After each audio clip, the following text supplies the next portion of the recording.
নমস্কার বন্ধুরা, আর গরম খাবার চ্যানেলে আপনাদের সবাইকে স্বাগত জানাই। বন্ধুরা, আজকে কলার মোচা দিয়ে খুব সুন্দর একটা রেসিপি আপনাদের সঙ্গে শেয়ার করছি। ভিডিওটা পুরোটা দেখতে থাকুন বন্ধুরা। আর প্রথমে কলার মোচাটাকে ছাড়িয়ে নেব।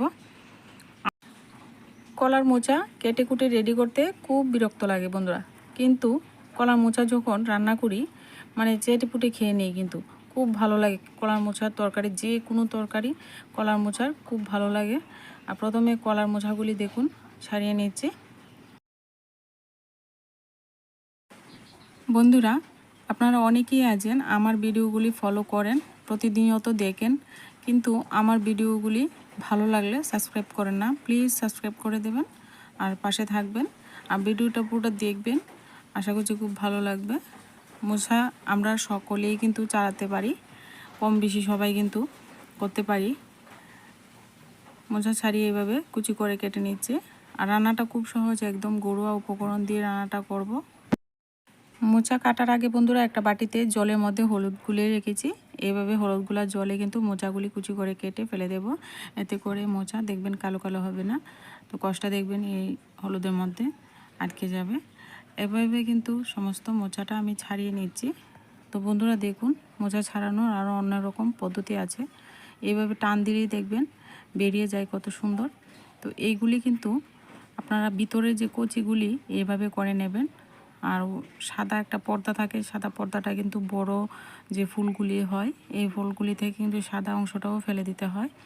তো ভিতরের অংশটা এইভাবে আমি কেটে নিয়েছি, তো আপনাদেরকে দেখিয়ে দিলাম। তো সমস্ত মোচাটা কেটে কুটে ভালো করে ধুয়ে নেব বা পরিষ্কার করে, আর লবণ দিয়ে একটু মেখে নেব। মেখে নিলে মুছে যাবে। এবার আমি এখানে মশলা বেটে নিচ্ছি। এর মধ্যে 4-5টা কাঁচা লঙ্কা, আদা পরিমাণ মতো, আর রসুন কোয়া নিয়েছি কিছু, দেশি রসুন, তার জন্য একটু কোয়াগুলি একটু বেশি নিলাম। এবার দেখুন জিরে নিয়েছি, মশলাটা মিহি করে বেটে নিচ্ছি। আপনারা চাইলে এখানে মিক্সিং জারেও বেটে নিতে পারেন। বন্ধুরা, আমরা যারা কুকিং ভিডিও তৈরি করি বন্ধুরা, অনেক সময় অনেক খাটাখাটনি করে কিন্তু আমরা ভিডিওগুলি তৈরি করি। আর আপনারা যদি একটা লাইক না দিয়ে চলে যান তাহলে কিন্তু আমরা অনেক কষ্ট পাই। বন্ধুরা, ভিডিও ভালো লাগলে প্লিজ লাইক করবেন, কমেন্ট করবেন, চ্যানেলটি বন্ধুরা সাবস্ক্রাইব করতে ভুলবেন না। মশলা বাটা হয়ে গেছে, মশলাটা এবার একটা পাত্রে উঠিয়ে নিচ্ছি। আর এদিকে আমি চুলায় কড়াই বসিয়ে দেব। আর আজকে এই উনুনটাতেই রান্না করছি। আর ওই উনুনটা আজকে খুব ভিজা, আর প্রচুর পরিমাণে বৃষ্টি হচ্ছে, তার জন্য খুব ভিজা ভিজা ভাব চারিদিকে। চুলায় একটা কড়াই বসিয়ে পরিমাণ মতো সর্ষের তেল দিয়ে একটা শুকনো লঙ্কা, তেজপাতা ফোড়নে দিলাম, গোটা গরম মশলা দিলাম, একটা পেঁয়াজ কুচি দিলাম, দিয়ে পেঁয়াজ কুচিটা লালচে কালার করে নিয়ে এখানে আমি দুটো আলু ছোট ছোট টুকরো করে নিয়েছি, আলু দিয়ে দিলাম। একদম ঘরোয়া মশলা দিয়ে কিন্তু আজকে খুব সুন্দর করে কলার মোচা রান্না করছি। পরিমাণ মতো একটু লবণ আর হলুদ দিয়ে দিলাম। এবার আলুটা কিছুক্ষণ ভাজা হয়ে গেলে এখানে আমি বেটে রাখা মশলাটা দিয়ে দিচ্ছি। মশলাটা এই আলুর সঙ্গে ভালো করে একবারে কষিয়ে নেব। এদিকে আলুটাও ভাজা হবে আর মশলাটাও কষানো হবে।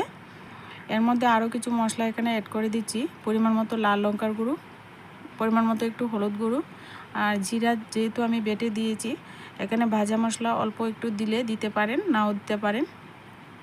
এবার মশলার সঙ্গে আলু কিছুক্ষণ নাড়াচাড়া করার পর সুন্দর ভাজা ভাজা হয়ে গেছে। এবার এখানে আগে থেকে মোচাটা দিয়ে দিচ্ছি, আর মোচাটা একদম লবণ দিয়ে মেখে একদম মজিয়ে নিয়েছি। তো এইভাবে মোচাটা দিয়ে এবার মোচাটা সুন্দর করে কিন্তু নাড়াচাড়া করে কষিয়ে নেব বন্ধুরা।